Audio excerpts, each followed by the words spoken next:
This is Bleav in Buckeyes with Brian Browning and Chindy Chekwa. We coming in after another victory week. Yeah. You don't get days off in college, but man, we won. But yeah, go ahead, Chum, and hit them with the sponsor. We can start our show.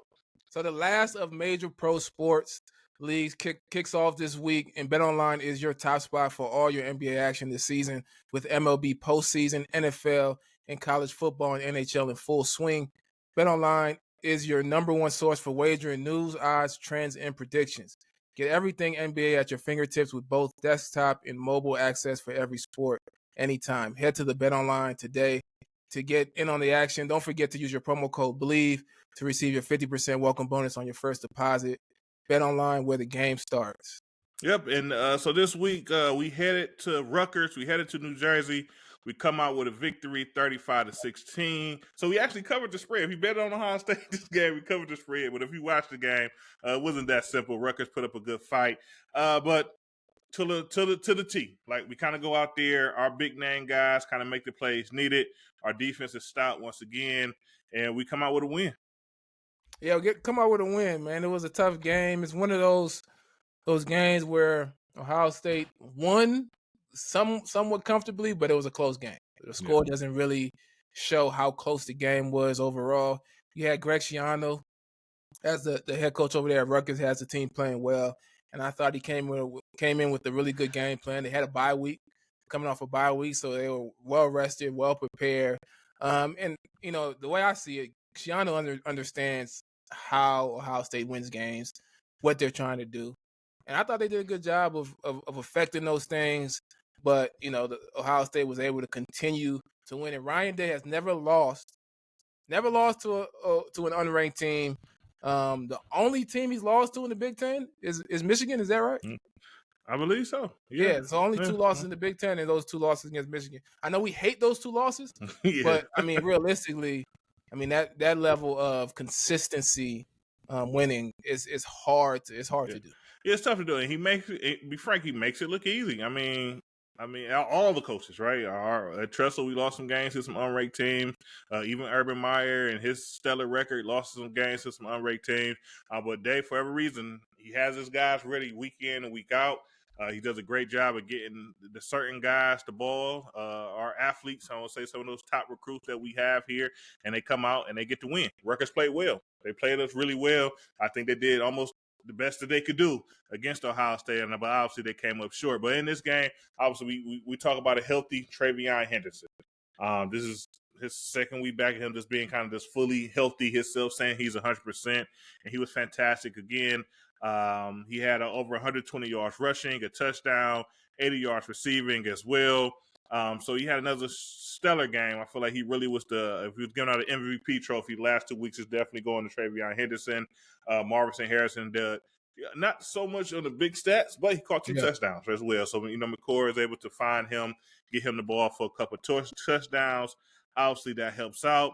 McCord on the day was 19-26, only 189 yards, 3 touchdowns and an interception. We'll get a little bit into that interception later on. But once again, we did enough to kind of win the game. On the scoreboard, it looks like it definitely, a good win for us. But, we struggled a little bit with Rutgers. What did you see out of Rutgers that, I guess, kind of had them lead at halftime and kind of gave us some trouble in this game? Yeah, so it was a few things, really. And you look at the Florida game, a turnover, right, a miscue on special teams, put Rutgers in plus territory, put them in position to get points. Rutgers wasn't really a team that could consistently drive down the field to generate points. And because of that, they needed to create stuff defensively and on special teams to put themselves in a position to get points. And they did. With the way Schiano really schemed up our offense is, he simply try to eliminate the big play. He understands that, a Ryan Day offense is going to make their points and everything off explosive plays. And, he stayed in the 2-shell. He stayed with 2 high safeties to really eliminate those explosive plays and force the offense to do it the hard way. Dink and dunk, run the ball. And if you can consistently, from Schiano's standpoint, if you can consistently do that, then you win. This is all we can do is contain your explosive players. And Ohio State offense, they just took what the defense was giving them. You know, some dink and ducks here and there, stuck with the run game, and eventually things started to open up. Unfortunately, you had the miscues of on special teams. You had the interception that kind of hurt Ohio State early in the game and led to Rutgers points. But I thought overall the approach to how they were being attacked was the right approach. Yeah, and be frank, Rutgers did so. I mean, I kind of when we talk about Ohio State playing other teams, well, we'll almost say lesser opponents, right? I say usually like if they're gonna get in this game, they got to do something. Like they just can't keep lining up and just think Yeah. they're gonna run their standard offense and their standard defense. They're gonna have a chance to stay in this game with Ohio State. Like Ohio State is gonna make so many mistakes and miscues that they lose the game. Rutgers actually did something, right? So they got in that 4-for-1 situation. Everyone was thinking QB sneak. All they needed was a couple of inches. And what they do, they run like the fumble-rooski, right? The quarterback snaps it. You can put it between his legs to the running back. He take off to the sideline. It was a fantastic call, fantastic play. I mean, it shocked me. Obviously, it worked. It shocked the Ohio State defense, and they kind of have I think it was about 45-yard run there, a very explosive play. And with that play, it kind of got Rutgers in the game, right? I think they had maybe 3 points at the time. Obviously, the game was just kind of Ohio State is one play away from taking the lead, as always, with their offense, and they just kind of take a gamble, a nice calculated gamble, and it worked out, and it was a huge play. And from there, they were able to kind of, build on it. Obviously, Ohio State stopped them from scoring a touchdown right there. They kicked a field goal, so that pissed them up there. As in there, they just did something. As in they come out. Ohio State's the first half, our defense playing well. They get another drive going. They get a tip ball. Ohio State gets a pick six, right? Great play for them. But then come out at halftime, the mistake on the interception, 9-7 at halftime, they come out at halftime and they put another drive together. Yep. A little Ohio State, like, hey, we're in this game, right. And they actually score a touchdown on that one with the quarterback hitting the pass. And frankly, like I say, Rutgers play well. I mean, they run the ball well. Their running back had over 100 yards rushing.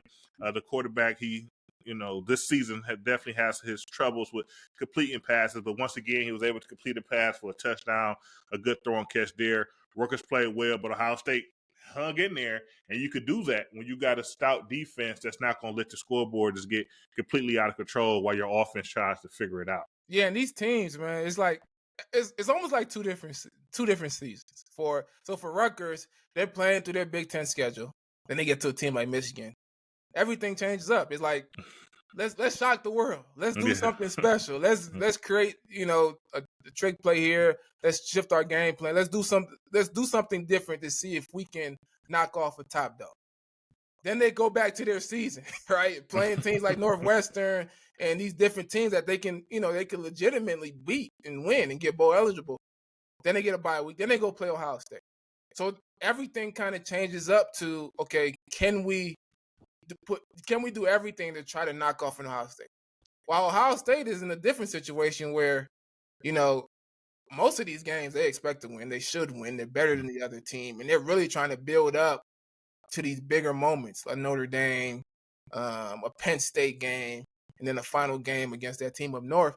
And, there's going to be some situations where you're going to be in dogfights with these teams who are well prepared and have been, waiting for this chance with nothing to lose. Like, there's nothing to lose for Rutgers. It's just this is a game where let's see if we can shock the world, and if we don't, we didn't expect to anyway.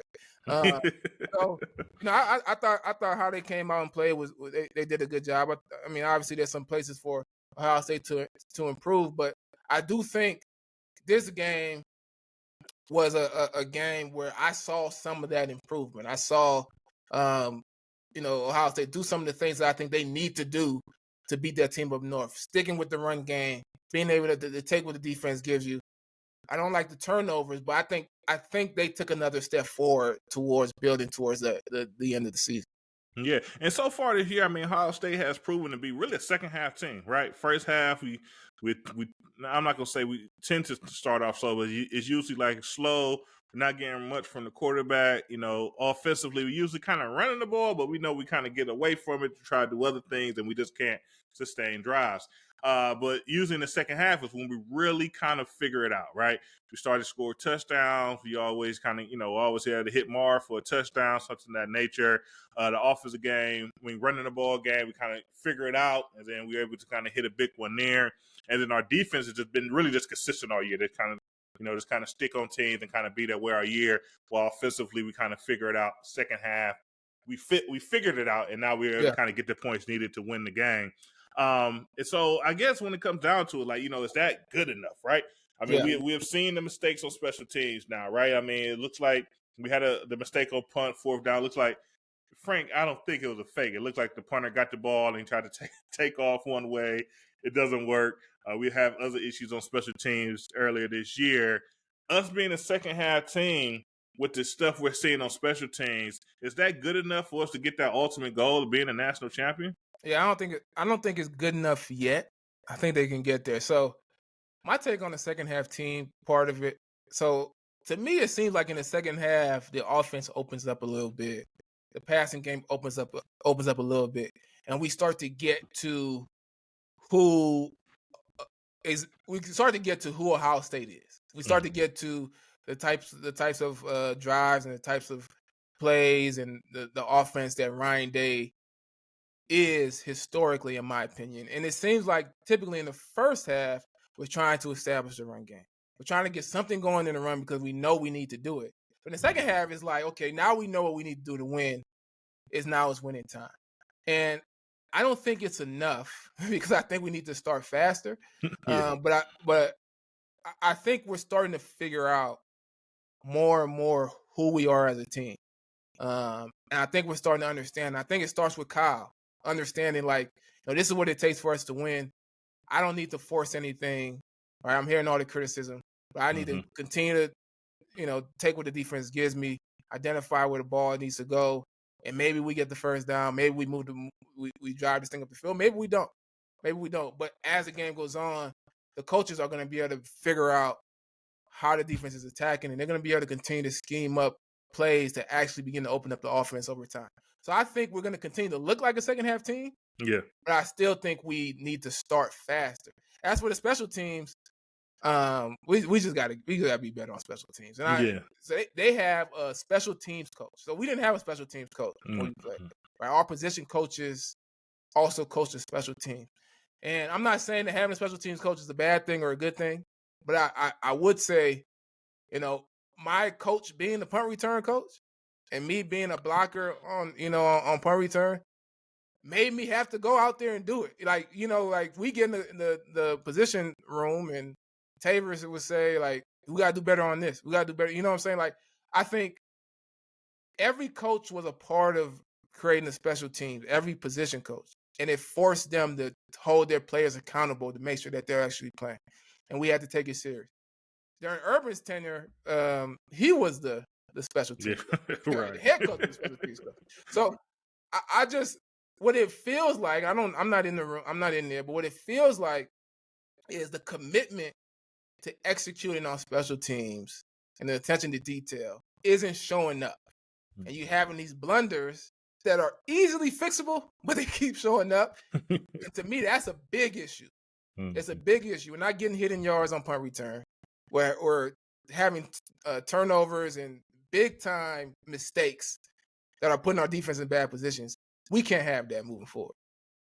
No, right. I mean, so we're going off the year, right? So if you guys recall, against Penn State, right? We in a tough fuck game, punt the ball deep, and then with the ball hit one of the blockers' foot, right? So he doesn't get what he uses is like a poison call that the returner's yelling out. The sideline, like you made the emphasis, the sideline need to be yelling it out as well. Hey, get away from the ball that's in this direction. Get to our sideline. Get away from it.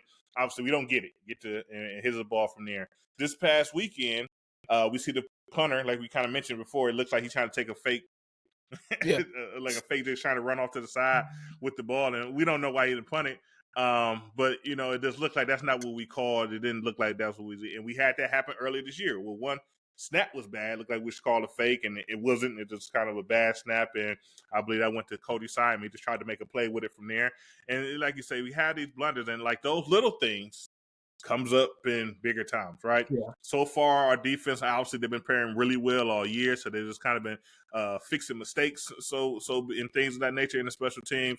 But we got to do better. Return-wise, not very explosive. It looked like on punts, it looked like we're just kind of coaching our guys, just catch the ball if you can. We don't really got nothing set up. Kickoffs as well. if it goes in the end zone, just takes the touchback. We're not really having any setup. So I mean, obviously, when it comes to special teams, if you could do something great there, would definitely help you win the game.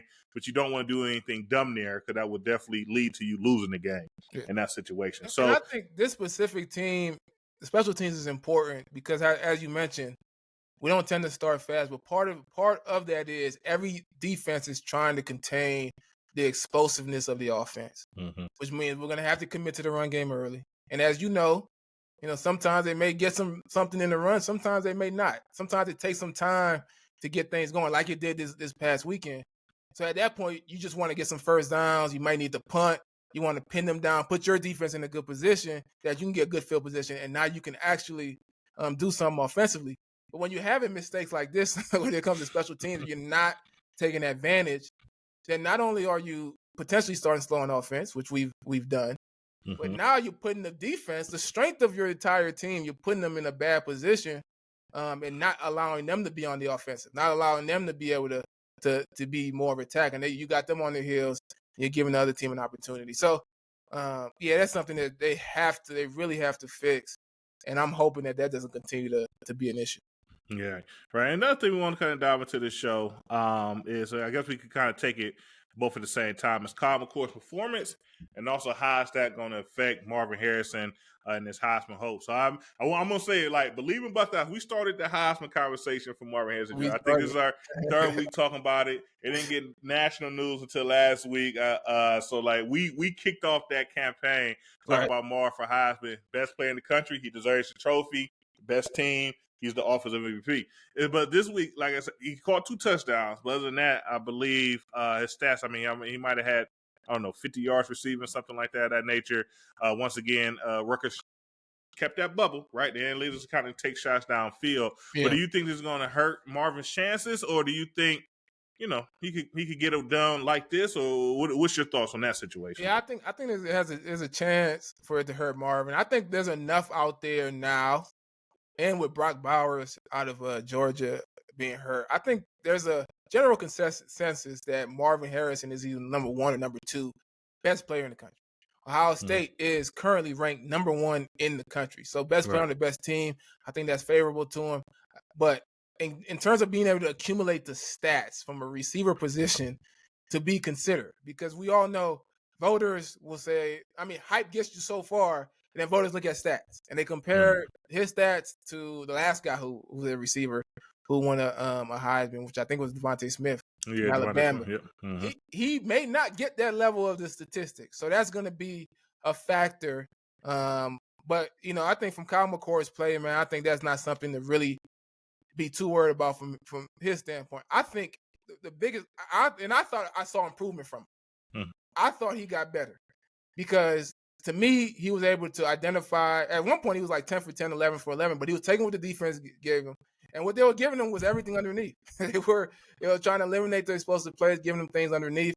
And then Travion Henderson, you got a 5-yard check down, and he takes it for like a – like 60, and that's the level of ability and capability that Ohio State has. So I think, it's the games like a Michigan State. It's the games like a Minnesota. But you can get Marv does an accumulation of stats.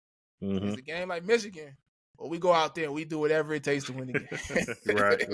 Yeah. And to McCord's performance, like I said, I just feel like he's a guy where he can't have the mistakes, right? I mean, like you said, they're giving us underneath stuff. We get in a 2-minute offensive situation before halftime. He hits one to Marv, and then he tried to force his one to Marv. And then what we have from there, we have a turnover there. And I just feel like with his game, he just can't have the turnovers. In the big game so far this year, he hasn't had them. So obviously you keep that going. But that's what his play. He just does. He's just, in my opinion, he's just not super explosive.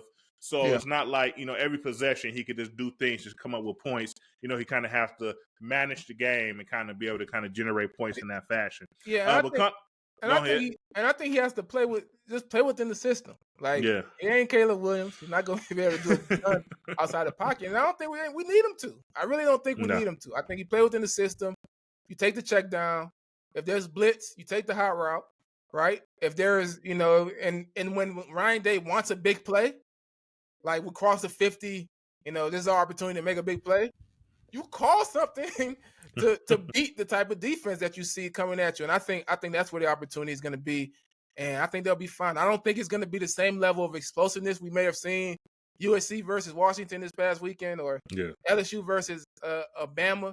But I think it can be if you get the run game going, and they have to really commit to stopping the run.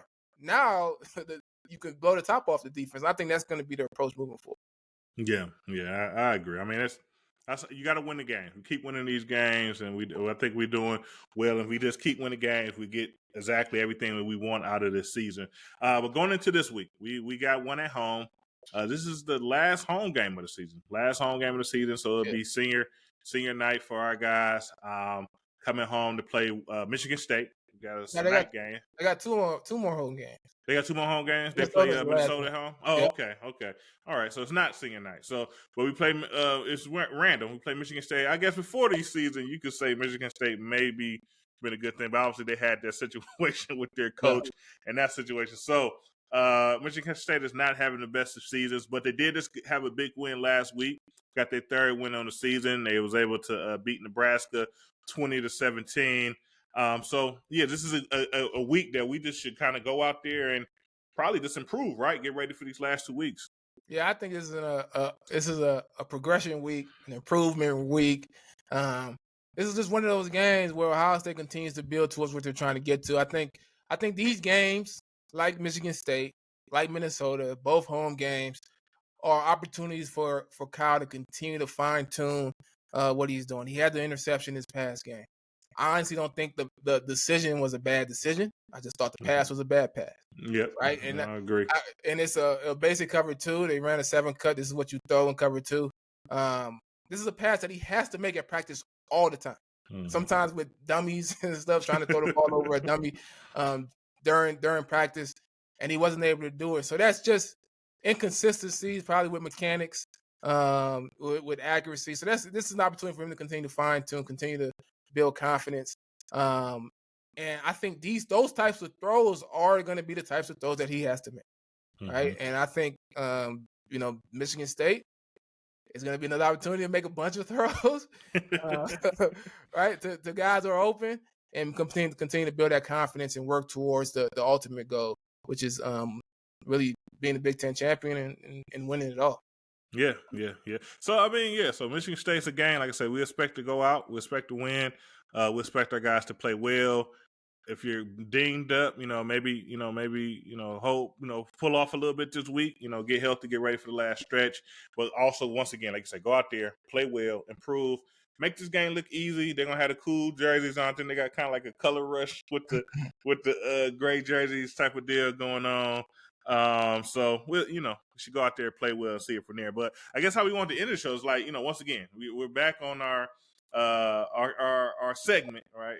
Keeping our eye on the team up north and their situation with the scandal.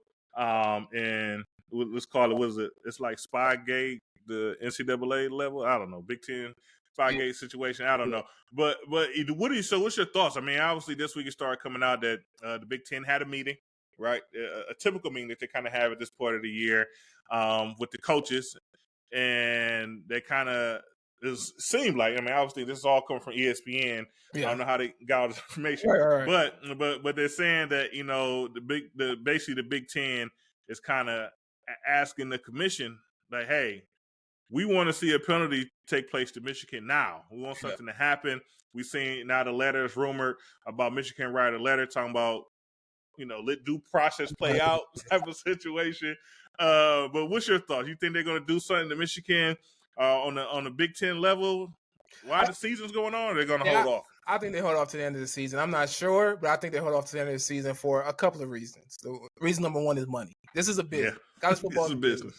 Michigan is in position to go on to play in the college football players as of today, right? If things go the way they expect and the way they're playing ball, well, there's a good chance that you get 2 teams from the Big Ten to go on to college football, which means more money for the entire conference, right?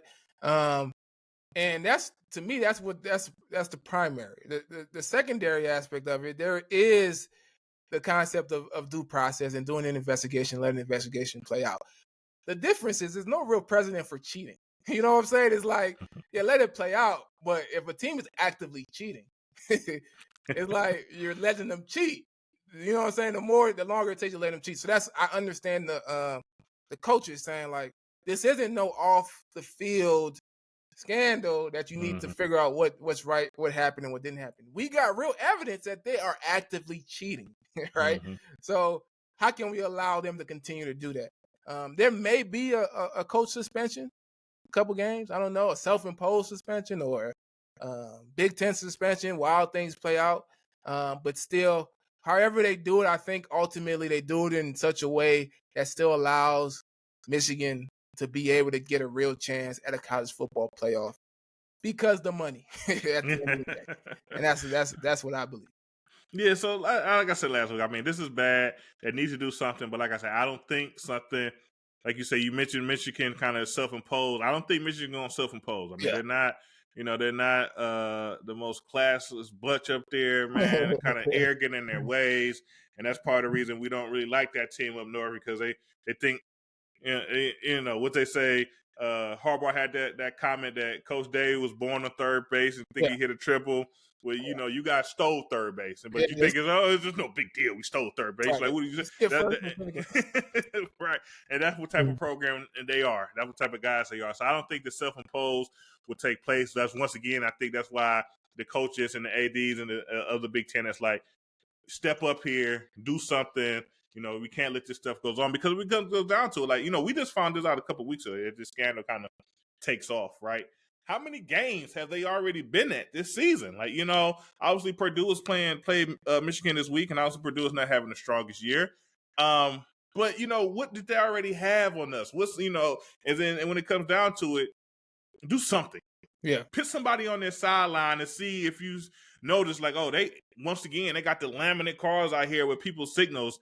Let's get that book out of here. Do something to kind of right the wrong here. And once again, the money is going to play a role in it. Like I said, I don't think a whole bunch is going to happen from it, but something needs to be done to kind of make sure that this not going on and they don't get to have this scapegoat of a season because, okay, they didn't get to come to the Ohio State's last 2 games, but we already went to 3 already. So we got a good standpoint on what they're doing over there. So we'll see. Like I said, I would like to see something happen. I know the money thing is a thing. I don't think nothing will, but I would love it. I would love this for them to take some games from Michigan, something extreme like that, make Harbaugh sit out, whatever. Obviously, the Big Ten can't fire a coach, but, there's some huge sanction kind of come down on them due to this situation because I think it's pretty bad. It's pretty ugly as a program, and I think something needs to be done. I want to play them. Yeah. I want to beat them, and then I want all the stuff to fall. I want Ohio State to break them. That's where I'm at with it. So yeah, we'll see. We'll see what happens. We'll see. But yeah, that's our show for the week. Once again, this is Bleav in Buckeye with Brian Brown and Chinny Chekwa. We got to end all our show with a nice, crisp OH. Ayo. And that's a go Bucks, baby. Go Bucks. Go Bucks.